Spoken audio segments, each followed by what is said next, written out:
I want to introduce just very briefly who we're going to be speaking with today. We have Dr. Kim Perkins, PhD Positive Organizational Psychology, joining us from Dr. Kim Perkins and Associates. We have Imane Hanine, the National Sales Manager of Martha Stoumen Wines. And we have Darwin Acosta, the founder of Co-Fermented. And here to lead them through this is Rachel Adams, founder of Assemblage Symposiums. Let's give them a warm welcome. Thank you so much. I don't want to cut into our panel time too much, but I just wanted to give a little bit more information about each of our panelists and about Assemblage. I'm just so thrilled to be moderating this session today. I actually picked this topic, and these fine folks helped me evolve it quite a bit since the origination of the idea. It's really based on radical self-love. So why does that apply to the wine industry? I just want to get that out there right away. The wine industry we've heard today, it can be challenging. We know it's a space with high expectations and sometimes low support. And when we're purposefully trying to move in spaces that are based in community, we tend to focus outwardly on how to support others and neglect sometimes some of the personal work and internal work that really supports that and means that we can actually show up in authenticity and in community. So I'm very excited to welcome these amazing panelists to talk with me about radical self-acceptance. As you heard, Dr. Kim Perkins is a positive organizational psychologist. Little known fact, she was also a pro speed skater. Pretty amazing. And I just learned backstage that she also was a bartender through her 20s. So you're with family.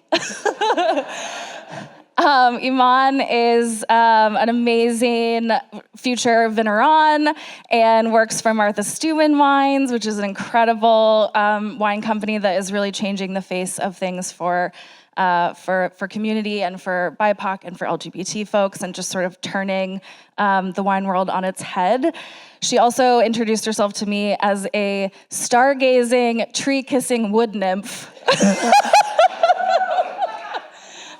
So we're rolling with that energy too. And then, of course, we have the amazing Darwin Acosta, who is from Queens, New York originally, a culinary school graduate, chef, and founder of Co-Fermented, bringing more representation for the LGBTQIA community to wine. Come on down, y'all. Let's do it.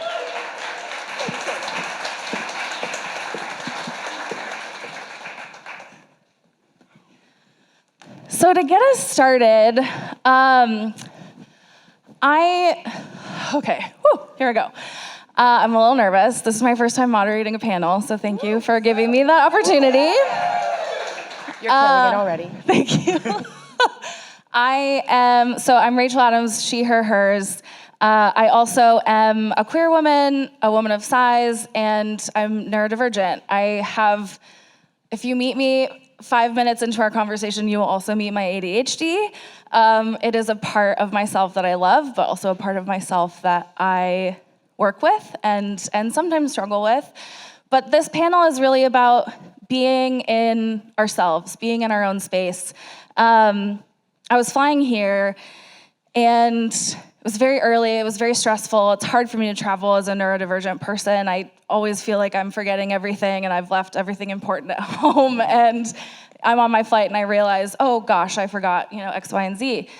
So I was pretty stressed getting on this flight at 6 a.m., and I sat in my seat finally, and sometimes I also get stressed because I have to ask for a seatbelt extender occasionally on a flight.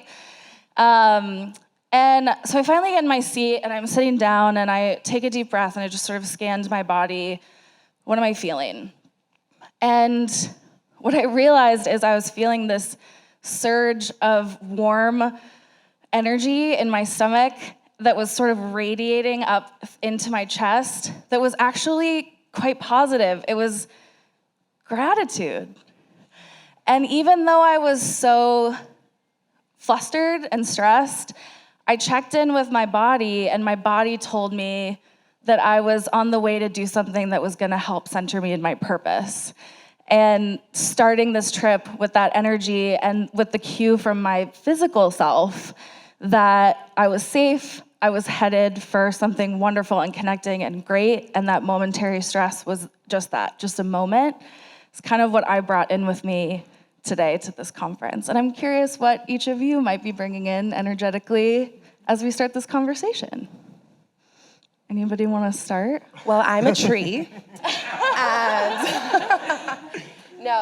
I think the energy that I'm bringing into this conference is nerves, but this excitement. I love that you asked the questions because we talked about that as a group. When I say I'm a tree, it just means that I have these roots and my family, and I have everything and my friends that bring me to this seat today. And I'm looking at each of you, a couple of them. But that what surges from me, as Kim coached me a little bit earlier, is that my branches can reach really far and wide. And I think that it feels really, really good, and I feel at home because I'm looking out at faces, and all I see is love. And so that's what I got. That's beautiful. I'll go next. I'm bringing in with me, so first of all, as soon as I got in this room, I too had like the, my people kind of reaction. I'm not in the wine industry. I work with tech, I work with creative, I work with all kinds of entertainment companies, arts, but all purpose driven when I can do it. And I've been working with Assemblage for, 4 years now probably, and it's absolutely been my favorite conference to go speak at. So I'm bringing a lot of gratitude for being here. Also, travel was difficult. I have kind of a chronic illness. I'm on dialysis. This is my first trip on dialysis. It's rough, especially when you're ADD. Oh my God. But yes, so it was, kind of a problem. But I also figured it out, and here we are. And I'm just so grateful to be here with y'all, and that's what I'm bringing. Thank you, Kim. Welcome. I will say I'm bringing the queerness into this event. I'm bringing the gay, the non-binary realness. Yes. I also am coming in seeing so much love and community, searching for more inspiration, but also feeling so grounded just being here with all of you. So I'm just happy to be here. So thank you. We're so happy to have you. So to get things started, I want to ask the panel the foundational question: what is radical self-acceptance? What does this mean? What does this look like for you? When you hear the role of radical self-acceptance, what comes up for you? Imane, do you want to get us started? Sure. Just got nervous. I will start by saying that the role of radical self-acceptance is that I'm sitting in the seat right now. Yes. Yes. I thought about this conversation about what it means to be who you are, and how I have these conversations in hotel rooms, in the vineyard, in the cellar, at my family's table, and how this is no different. But it feels really big. It feels really big to be vulnerable and sit here and say, this is my wisdom to share, this is who I am, and then putting it out there. That feels fucking radical to me. Yeah. But by definition, I think that radical self-acceptance is taking the light with the dark. It's taking the crunchy uglies as we might feel they are, and then converting them and not converting them, walking hand in hand with them. And so it's taking the things out where we feel shame or doubt or fear and saying, that is a part of me, but it's not all of me. And then being able to walk with that. I think I'll leave it there. Kim, how about for you? Well, usually because of the doctor thing, my role is to bring stuff from psychological research and mainstream psychology, and I'm always very conflicted about that because those disciplines have not done a great job at centering the experiences of marginalized people. But at the same time, I don't want us to always have to reinvent the wheel for us to figure out what works for us. So I want to think of them as tools, not like the gospel, but as tools that we can use that people have investigated and spend a lot of time on. And so as I'm referencing that, that's where I'm coming from. So I'm thinking the idea of radical self-acceptance kind of comes out of the therapy modality that is acceptance and commitment therapy. And what that means is that what comes up as in your mind as you're doing anything, rather than saying, oh gosh, I'm thinking that thing again, I must not think that, right? Rather than trying to direct yourself, it's more like, oh wow, I'm having these uncomfortable feelings. And then making commitments not to get rid of them, not to try to be different or better or some version of yourself, but just to say, well, what do I do want to double down on in my life? Where do I want to put my energy? I'm just going to put my energy into that rather than trying to not have this other thing that's coming up. So that's where I think it comes from in the research. And research-wise, it's way better to accept what comes, and you can still change. You know, you can accept it and still make the changes you want rather than beating yourself up over changing, which does not work. If it worked, we'd all have changed by now. So true. I mean, I think what the heart of what you're getting at is so powerful that, you know, in order to show up in life, we have to accept ourselves. But thoughts and feelings are automatic. They're not necessarily things that we can always curate or that we know where they come from. They happen in an instant. Sometimes we have 20 of them at the same time. And figuring out what to allow space for and how to cultivate not only curiosity, but compassion for all of those little parts of ourselves. My therapist tells me to envision them like people in a room, and where are they sitting? How are they in relation to each other? What do they need? What do they want you to hear? Who wants to come forward? Who's okay stepping back a little bit? Those are all really wonderful ways of, you know, taking apart this idea of knowing yourself and accepting and loving yourself. And we'll get more into that.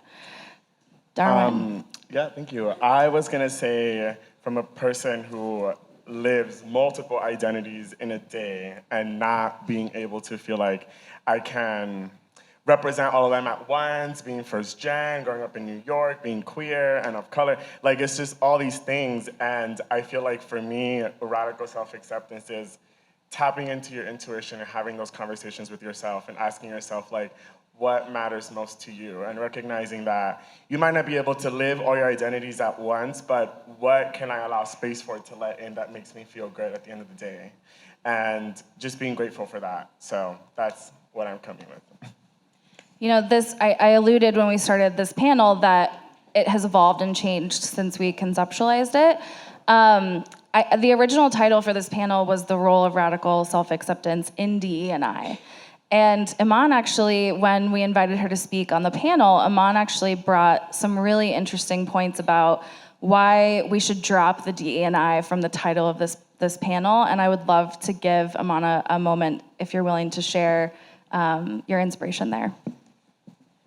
Yes, thank you. I think, you know, you'll hear a lot of people talk about imposter syndrome, or they'll talk about who they are and what they are. And what I loved before we came here is that we're coming here from different perspectives, from different walks of life. And my suggestion was mainly because I'm not a worker in DEI. You know, I'm not associated with an organization, and we need that. And in the last 3 years, we've had this flourishing, this emergence of these nonprofit organizations and associations, and not just in the last 3 years since George Floyd's murder. And so one of the things that came up to me was that who I am is I'm an agent of DEI by simply breathing, like by being who I am. And that is me speaking to people, like my people, who's looking back at me. And I think it was important to note that for us, because there are so many, I can name dozens of people that do this work by just being sitting, holding your hand in a kitchen table, a phone call away when you're feeling lost. And that's there's this other greater work that I feel that needs to be acknowledged, celebrated, and also that's where I'm at with that one. I appreciated it so much because I think it's, you know, our one of Assemblage's board members, Tiket Bramlett, is here. Hello, love you. Tiket and I built the second year of Assemblage, the event, and Tiket said, you know, I think that with the first event, we acknowledged the hurt, the people who haven't been seen, the communities that have been intentionally forgotten about. And I think we need to move past this concept of DE&I, diversity, equity, inclusion, and how that is really centered in sort of more of a corporate mindset, and that actually this event is about community and it's about connection. And I think that I so appreciated that guidance to drop the DE&I from this panel, because you're right, we're all here just by doing this work and by showing up as ourselves. Yeah. That is the most important thing, and to have real conversations that are grounded in authenticity and radical self-acceptance is the goal. So we've talked a little bit about what we think radical acceptance is. I'm curious how you practice this. So let's get into the nitty-gritty. What does this look like on a day-to-day basis for you in your self-talk, in your actions? How do you practice radical self-acceptance? Gratitude and grace. I wake up every morning, and the first 2 minutes of just opening my eyes and wiping that crust off of my eyes, I am sitting there, and even if I'm rushing, I'll be in the shower and give myself a moment and just tell myself, just scream thank you to whoever is on the other side. Whatever faith you practice, just be more grateful for your existence, for your body, for your mind. And that pretty much sets the tone for my day, because I'm walking into any space that I'm going into with just being grateful for being here on this planet, right? Being in these rooms with all of you. Good energy is good energy. So also putting that out. Now that I'm back in New York, I am complimenting everybody I see on the streets, you have an amazing outfit, because you just don't know what that person's going through in a day, and that little comment or whatever it is, or that kind gesture of helping someone bring a stroller up the stairs, that can change someone's day for the better. So I tried to have my affirmations in the morning. I had them also when I got here, feeling a little anxious. There's a tree in the back that's real cute. Touch it, Tahira did. It makes you feel grounded. And just sit back there and embrace what you're grateful for every day, every moment you have, for being here, for being with family, whatever that is for you. So yeah, that's one thing I do every day. Kim, how about you? Well, okay, so one of the things that I found, I have a really complex identity. There's a lot, and I know that that's something shared by a lot of people in this room. And I'm also a very ambiguous looking person. So people don't always associate me with the identities that I associate with, right? And so a lot of what it has been for me is to accept the paradox of all of these things operating within me at once. And so I've been really lately into this paradox mindset. And I think it does, we're saying this is not specifically about DE&I, but I think in DE&I work in general, it helps to have this, which is that we are, sometimes we are elevating one group in order to level the playing field, which is kind of a weird paradox, right? And so I think in our very complex times, being able to hold two opposing thoughts at once without having to constantly sift through and say, well, which is the real one, right? Which is the one that is the truth here, and instead saying, well, sometimes it's this and sometimes it's this. That has been something that I've found very freeing, and part of acceptance is accepting all of what comes up, even if it seems contradictory. Those multitudes can sometimes be really stressful, because how can I feel the exact two opposite emotions at the same time? Mm-hmm. How can I have contradicting thoughts about the same situation that I can talk myself into option A or option B? Yeah. How is that possible? How do I find my guiding light and my purpose when my brain is so good at convincing me that there are 10 different ways that I could go about addressing a particular feeling or thought or situation? That multitude of modern life is quite overwhelming. In the same breath of standing in a room and having two contradicting thoughts, what if you identify with both parties and then you don't know what to do or who to sit with, because you're and this is something that I witnessed a lot, and I still live every day, being queer and being Black, both of them, all the intersections, people don't talk about them enough. And then in 2020, when everything happened, there's a beautiful documentary that came out called Black as You Are that highlighted that even though there was this fight for everything, a lot of the queer community and their voices and trans folks of color that were being erased and murdered weren't talked about, because they weren't seen, these people's voices they were like struggling with like, well, who do I represent? Because I feel like if I do both, I don't have a space for that. Like, where do I go? So yes, I just wanted to add that point.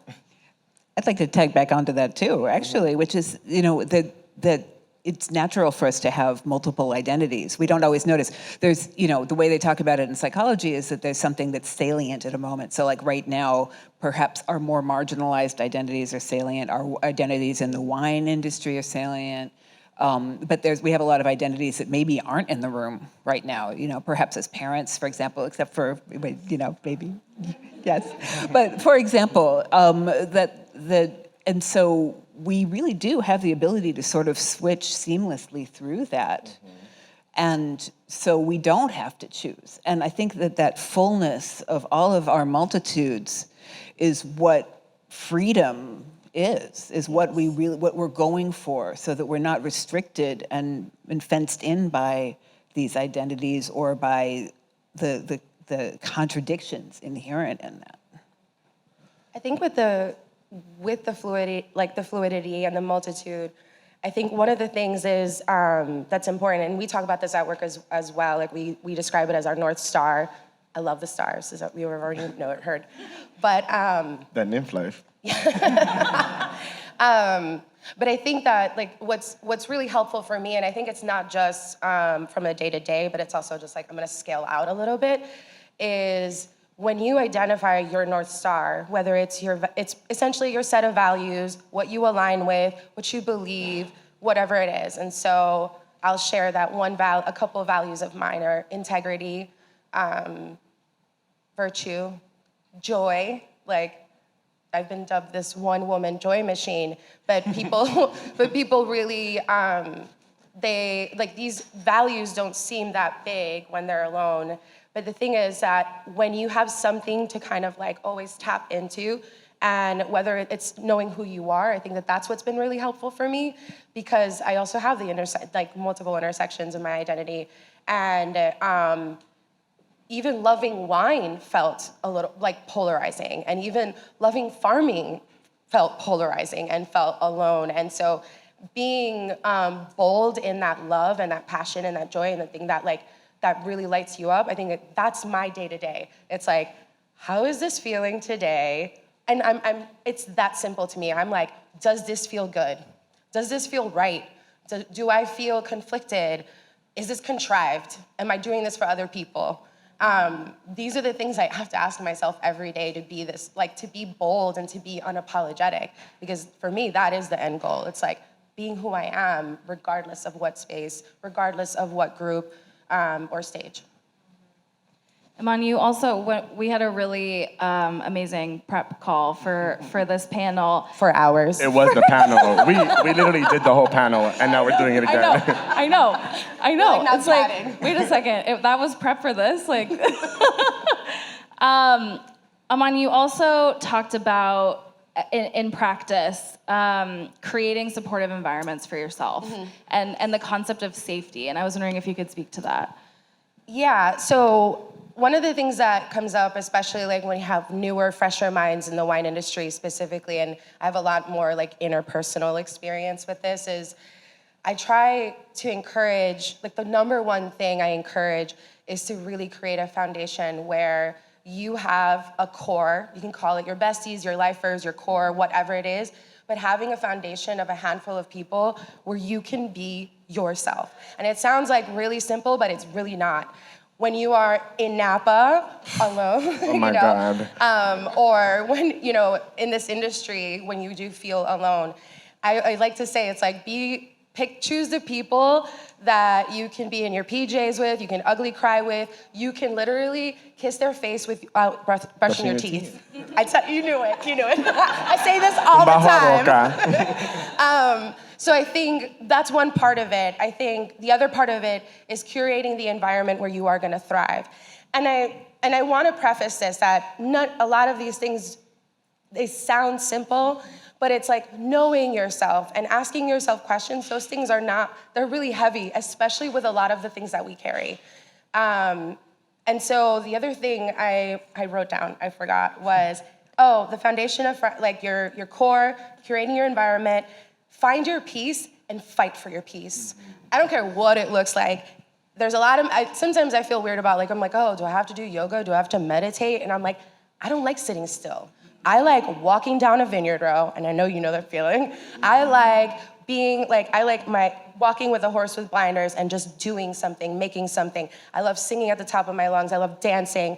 And so whatever that piece is, whatever that like meditation that you feel like the most like you're in your essence, that's the thing that you just keep. I feel like that's a North Star. I was gonna add, knowing what makes you feel good, like armor-wise. And I'm not saying like have a sword and a shield for if you get into a fight in these streets. I'm saying like, what makes you feel like yourself? For me, it's wearing clothing like this, wearing eyeshadow, walking down the streets in New York City as fast as I can with my headphones and my sunnies on and feeling like that bitch. Like that, there is nothing that like literally ignites me than doing that in the street and just like dodging people left and right. Because we spend a lot of time having these conversations, being in these rooms, that finding that like peace, whether that is with noise cancellation headphones, really does make a difference. And it's like the littlest thing, and I know that it probably sounds silly, but it is so important because like these conversations can feel very heavy. And one thing I wanted to also add was, and this is like quoting Miriam, filtering out the noise.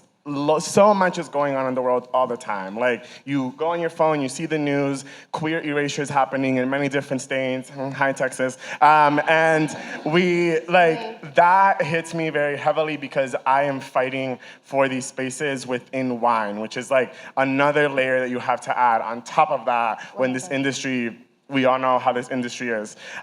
So, you know, for me, I got to a point a few months ago where I started questioning myself and being like, I've lived in Napa for almost 2 years. Like, I feel like my time has come to an end. Like, I feel like I've grown into what I am meant to have grown into. I started this nonprofit. Now I feel like I need to take this to the masses. And I wouldn't have been able to have done it without so many of my core community people and my community. But it took me going through a long rainy winter and going through that seasonal depression moment and like watching Insecure and being like, I need to have my Issa Rae moment and just check in and then just be like, what are you doing? Like, why are you feeling this gritty? And like, I went to Napa for land experience because in 2020 I couldn't work service. So I was like, I don't want to just sit here and like wait for service to open. So how do I get that experience? And I got it, but it just kind of came to a point where I was feeling lonely because certain identities of mine weren't being filled. And I had to move myself, and I left New York being like, I'm never coming back. But one thing that I feel like a lot of humans do is we put ourselves down.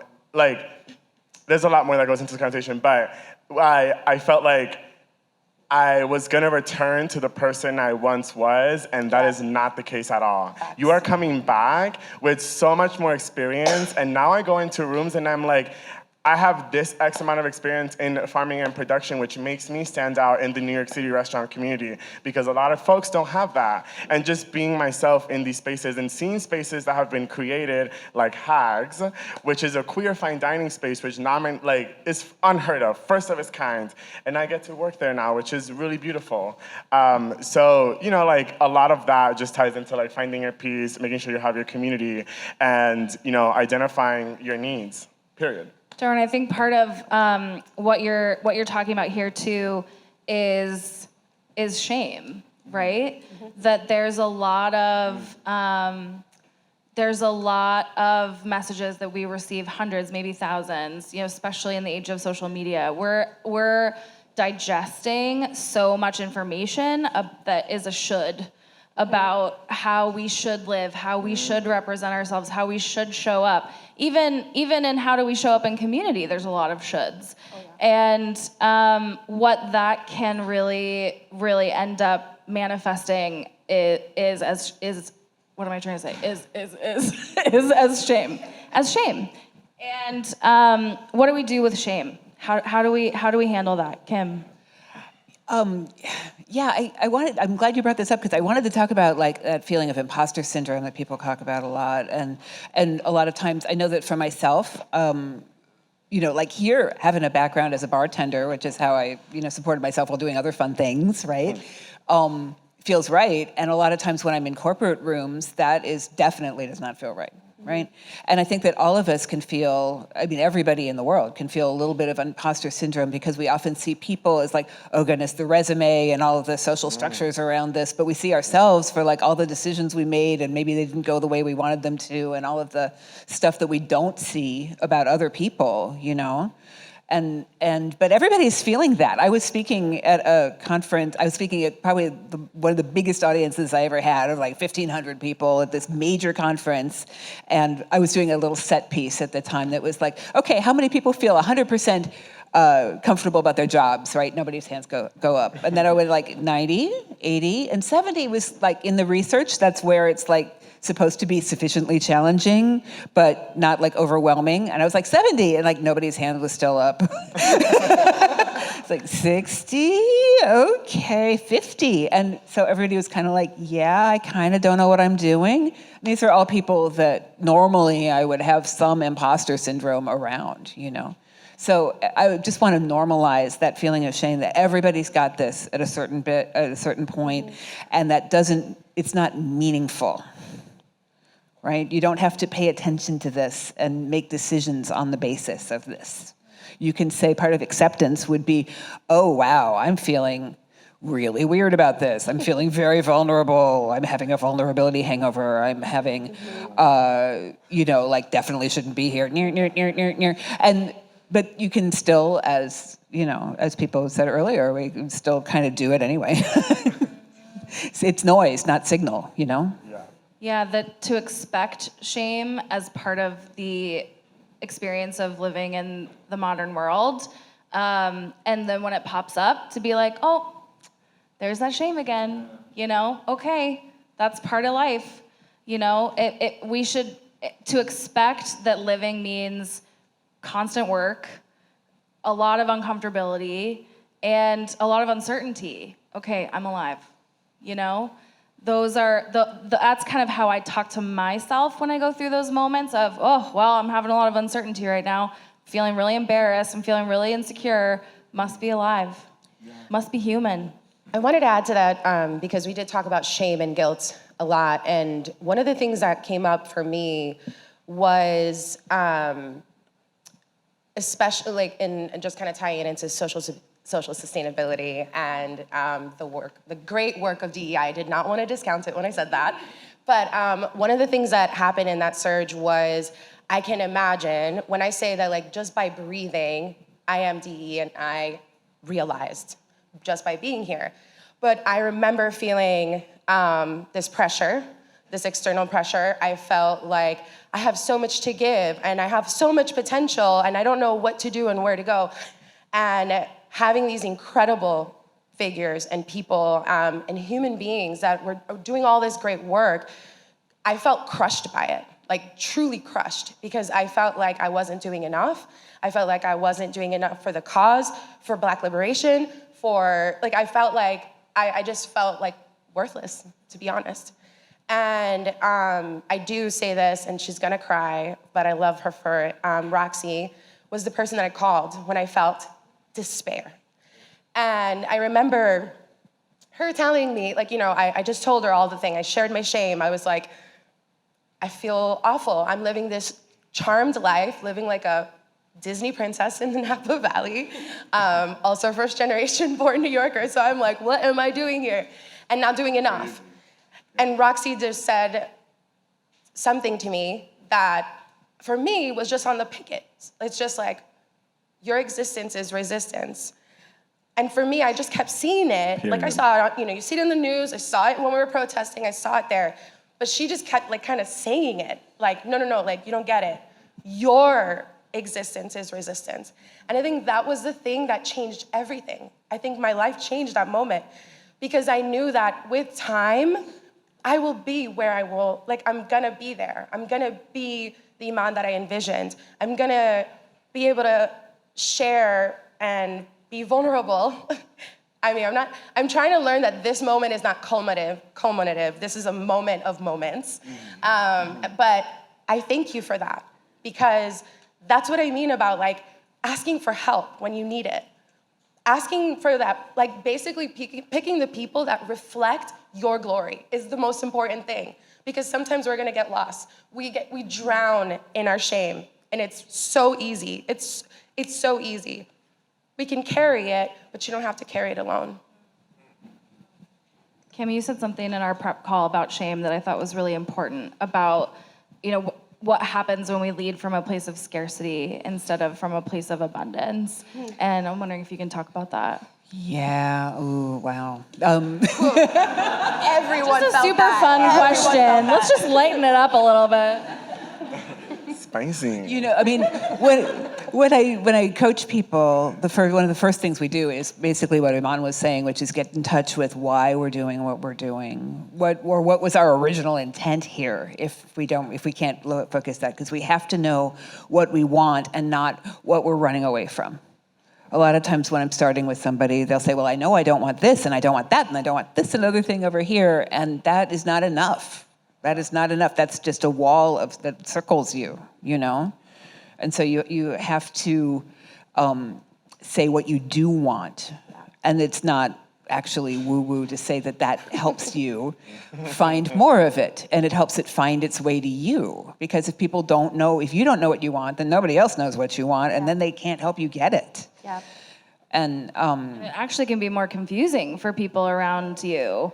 I as a recovering people pleaser, I spent a lot of time trying to get out of people's way, right? To give a lot of space for others to be their full selves while really dimming and putting myself on the sidelines, thinking that I was doing that in service of community. And realizing that the less clear I was about what worked for me and what didn't work for me, that it was less clear for the people I was trying to show up for, why I was there, who I was in the space. And last night I went back to my room at 8:30 or 9 o'clock, and I played Zelda on my on my Nintendo Switch, and had myself a little calm evening, even though I had mega FOMO, imagining in my head the party that must be going on with everyone else that's at this amazing event. I have no idea if there was a party going on, but in my brain told me that everyone was hanging out without me. But what I needed to do to be ready for today was to be in my PJs and play some Zelda. And that's what I did. I want to say one quick thing just about guilt, because I think that comes up, we were saying in hospitality, I think that comes up for people in DE&I, and wherever you're at in your journey with this. And you're feeling guilty doesn't do anybody any good. Facts. And so, but if you're acting out of that, then it can do a lot of harm. Mm-hmm. And so it's really incumbent on each person to deal with that for themselves so that they can be an asset to other people. And that doesn't, as you were saying, it doesn't mean diminishing yourself. It means accepting all of that so that it can have light on it and transform, or so that you can double down on it if it's something that you really need. So I think that's really important, because one of the things I think about the people that do God's work in DE&I is that I always wonder, I think that's really important to ask. It's like, why do you do this? Like, why do you do this work? It seems very, obvious. And this is a hardcore question, but it's like, do you justify yourself in this work? Like, how you insert yourself in this work is really, really important for you to know that of yourself. You have to be able to say, like, all right, like, this isn't gonna be forever, or this could be this moment right now. I'm meeting the moment. One of the things that I had, that is like justifying your life, but then also that what we're doing is in service to others, and that when we do service, that it is rooted in joy. That doesn't mean it's not easy. That doesn't mean that there aren't challenges. That doesn't mean that you're not gonna face, hardship. But at the end, there has to be joy. There has to be that moment of like jubilation, because I know you're probably going to mention this, but we're thinking about the end goal, but we're also living in the moment. We're living in this moment in ABV in Miami or here in Austin, and it's like it's happening across the country. And I think having that clarity can really like embolden us to do better work and do greater work. Thank you for mentioning that, because that segues into exactly what I was going to talk about. I think that we put a lot of, because of society and guilt of accomplishing big things by the time we reach a certain point in our life. 40 under 40. Yeah, like I had this idea that getting an MBA was gonna get me exactly where I wanted to be. I went through this whole application process the end of last year, earlier this year, didn't get into any schools. Talked to a bunch of my friends, and every single one of them were like, do you even need the MBA? Like, why do you need it? And I felt that's when I was like, and then someone helped me put this into words because I was feeling so crunchy, and not like a good crunchy. It was like crunchy that sat and got soggy. It was like, I'm so silly. It was like, the feeling of seeking for validation from something else instead of searching it within you, and then realizing that I've been doing all this work without that MBA. So what is the point? Like, and why am I gonna spend 2 years of my life now in an institution that might not even care about me, take all my money, put me in debt, and keep me in the system to keep me broke? So, I've been very grateful to have gone to school with so much work and efforts to have gotten scholarships. Like, I do not want to break that now. And I think another thing with like adding on to goals is like this work, like all these moments are small ripples and they create waves. Like this is a wave moment. Like these conversations, all these conversations are ripples, but the whole conference is a wave, right? Yep. It's gonna impact a lot of people. Like we mentioned earlier, I'm here to talk to my community through this mic.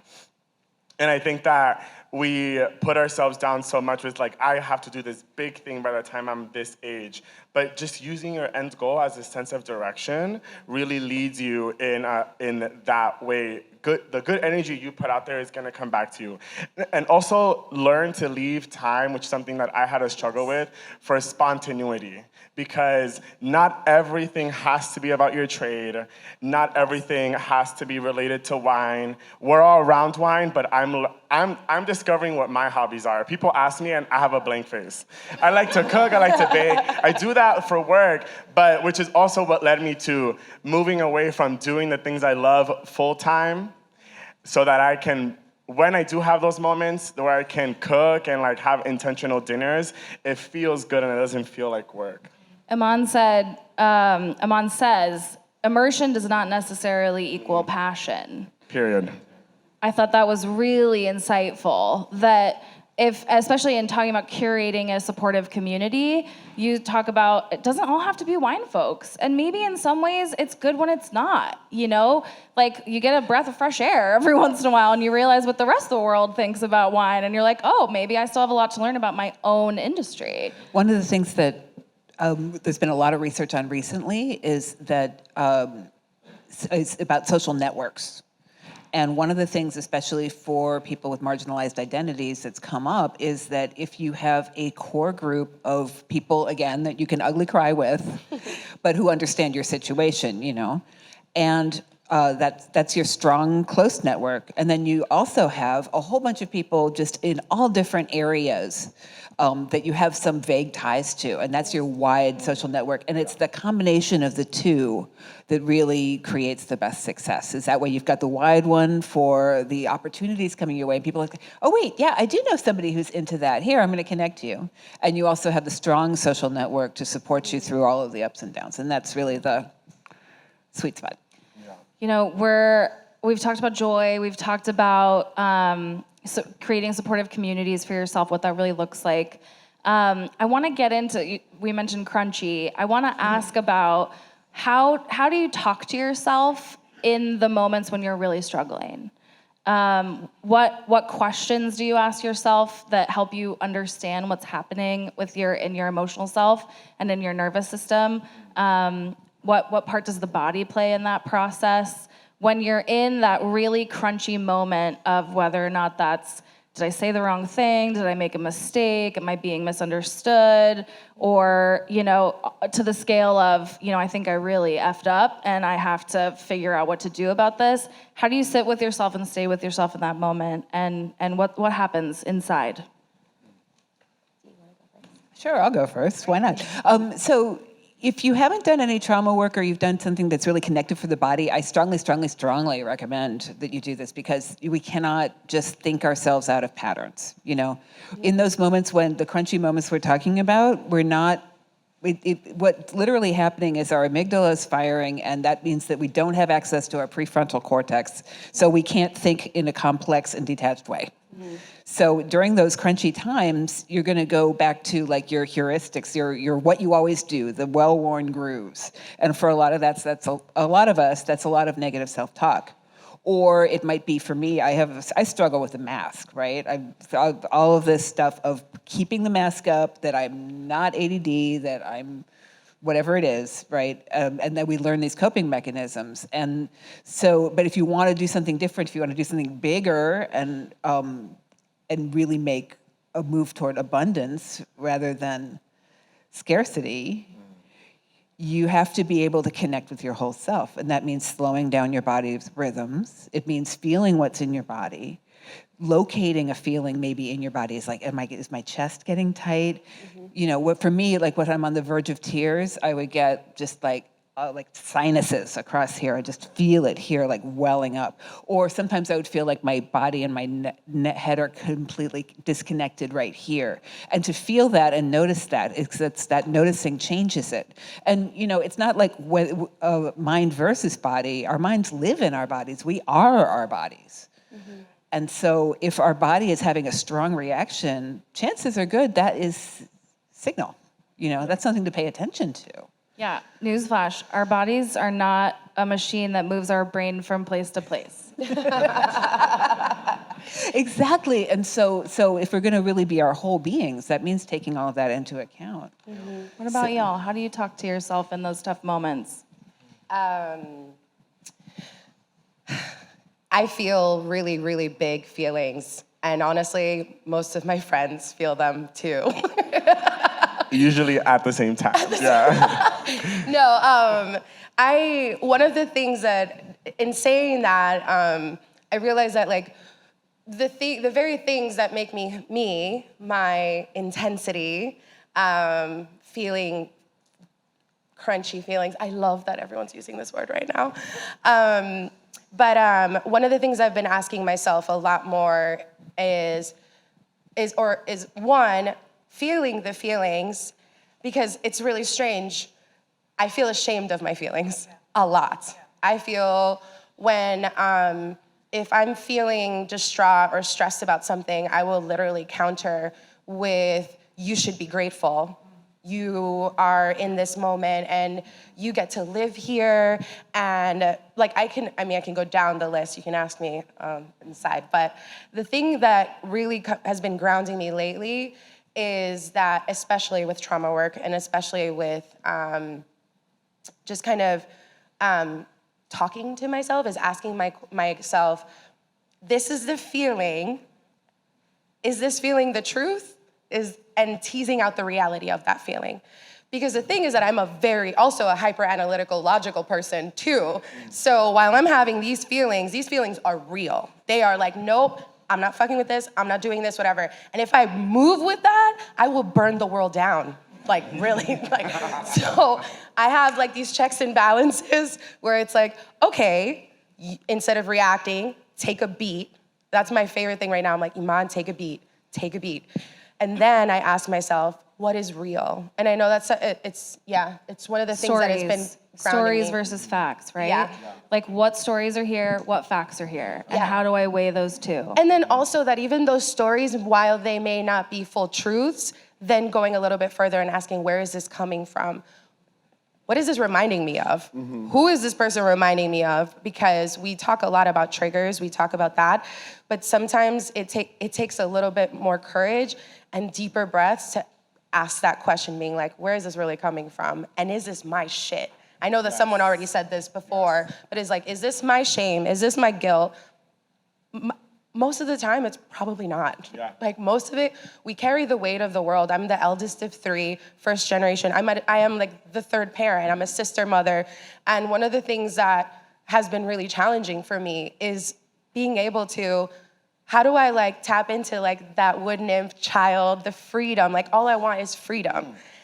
And then how do I acknowledge that I was raised in a way that also made me strong for the world, that also made me, and so having that reconciliation that you can have, like, what's that commercial, ¿Por qué no los dos? Yes. You can have one with the other, like we can walk hand in hand, we can be free, we can like travel across the country and live a completely different life from our family and still love our family and still be a devoted sister and a mother, and, not a mother, but you know what I mean, a daughter. You're a wine tea. Yes, Wine auntie. I am an auntie. So with ultimate respect and compassion, we are running out of time. So Darwin, surprise. I want to know how you talk to yourself in crunchy moments. Okay, I'll make this quick. I ask myself, what emotions am I feeling? Try to pinpoint exactly what they are. Talk to my therapist. She usually tells me, eat an edible, order your favorite comfort food, relax, and write it all out. And I think for me recently in this like new journey of discovering like myself, seeking my inner child, exactly what you just said, like finding the strength and what made me who I am today, which is I think is one of the reasons why New York really called me back out, because it was where I felt the most fullest, the most like myself, my family's there, like there's just all these elements. So I feel like pinpointing that place where you can go, where you feel the most yourself, has helped me. And if I'm not at that place, who do I feel comfortable being around when I'm feeling extra crunchy? Like it's a really important thought process. And like just being kind to yourself. And if you're feeling overwhelmed in a room or you feel like you don't belong, I usually just tell myself now, like, you earned your way here. Like, you made it here. So what is telling you that you don't deserve to be here? Like, and I have like several ways, but it's for me now, it's like recognizing what emotions I'm feeling, and I feel like that leads to confidence, which Elaine Chukum-Brown has very well put together. Confidence is us acknowledging our emotions and knowing how to handle them in any situation. Yeah, confidence is knowing you can handle whatever comes up. It's just feelings, right? There's not a tiger in the room ready to jump on you. Maybe there is. I hope there's not. But You're your own looking tiger. around the room, is there anything immediately threatening? Oh, okay, I'm having an emotional experience that's making me feel unsafe, but maybe I'm not actually unsafe. Calling out what you don't F with. Yeah. Learn that from 100%. like being okay with that. A few of the questions that we came up with to ask yourself in challenging moments as a group are, what's going on in my body right now? Where's the next thing I want to, where's the note? Why? When have I felt this way before? Because there might be a pattern that you can identify there. And then, what stories are here versus facts? Do I need help? Yeah. What might that help look like? I definitely want to make sure that we have time to take a couple questions, but just to say that the purpose of this work is, yes, to support you and to support your growth, but it also makes us such better professionals, colleagues, friends, kids, parents, caregivers, and I specifically want to just speak to the white people that are following along in the room as well. Many of us grew up with a lot of privilege of not having to have conversations about race, not having to have conversations about privilege. And a lot of those crunchy moments can happen when we think someone's making us feel something that we don't want to feel or that isn't welcome. And as Miguel started the conference with today, turning towards those feelings of, I don't like the way that makes me feel, so I'm gonna be angry about it, or I'm gonna be resentful about it. It's actually an invitation to be curious. It may be a moment that's teaching us something about a way of life that we know nothing about. Yep. And accepting the fact that we're going to have uncomfortable feelings, but that's actually getting to a deeper place of self-acknowledgement, is the key to this work. Thank you for that. Thank you. Questions? We'd love to take a few. If anybody, any brave souls out there? Yes, Stephanie. Let's make sure you get a microphone. I also just wanted to add to what you just said that nothing is an obligation, but it can be an opportunity. Yeah. Stephanie, please. Hi. So you talk about finding your people and like finding that core group. I'm someone that struggles to, I would say, stick with a group and all that fun stuff. What would be your best advice in trying to seek out that group of people that you just finally feel a moment to just breathe and be yourself with? How do you find your people? Did you have a specific? I think Everyone. Okay. I know. Well, my little hacks are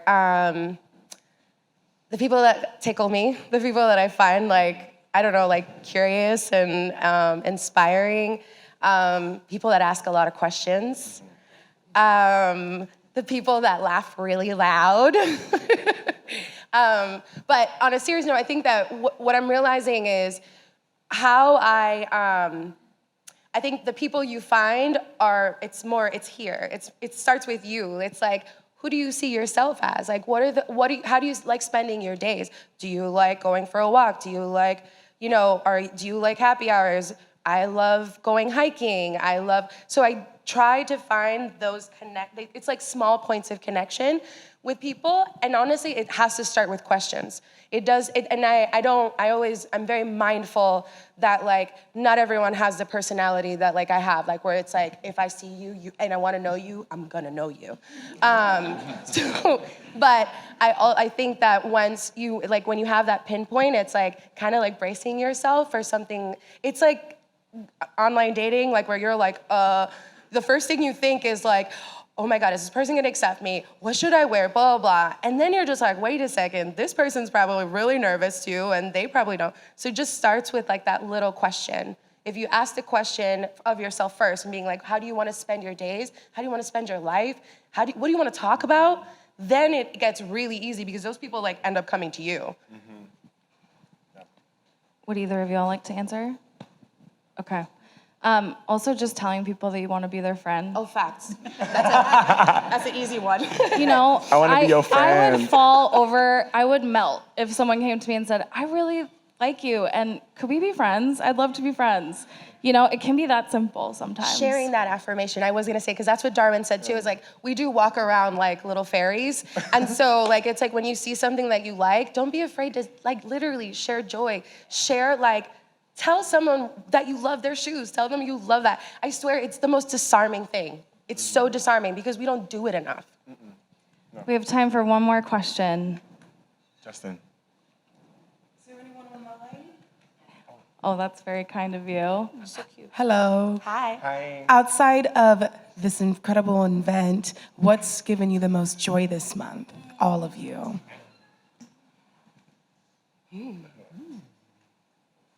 Being able to go to a Dominican restaurant and order some sancocho in the morning. Like, oh my God. Not many in Napa, but now that I'm back in New York, it feels good. That's bringing me joy. Living in a cabin in the woods. Yes. Literally. Literally. For me, I think it was my cats. I really love my cats. They're really round and furry, and they bring me joy every day. Anybody else? Thank you all so much for your vulnerability and your bravery and for helping us all be great to ourselves and great to our community. And thank you all. Yeah. I have one more shout out, few thank yous. Thank you to all of you for being here. Thank you to Justine for this outfit. And thank you to my mom who we've gotten a lot closer just being away. And she messaged me this morning and my mom does not know what I do to the full extent, no idea. I just opened up about Co-Fermented. And she told me, when you do good for others, God will bless you. So I know she's watching it. I sent her the link. So love you, mommy. Shout out to all the moms out there that might be Yes, watching. all the guardians. I know my mom is. Hi, Mom. Thank you all so much. Thank you.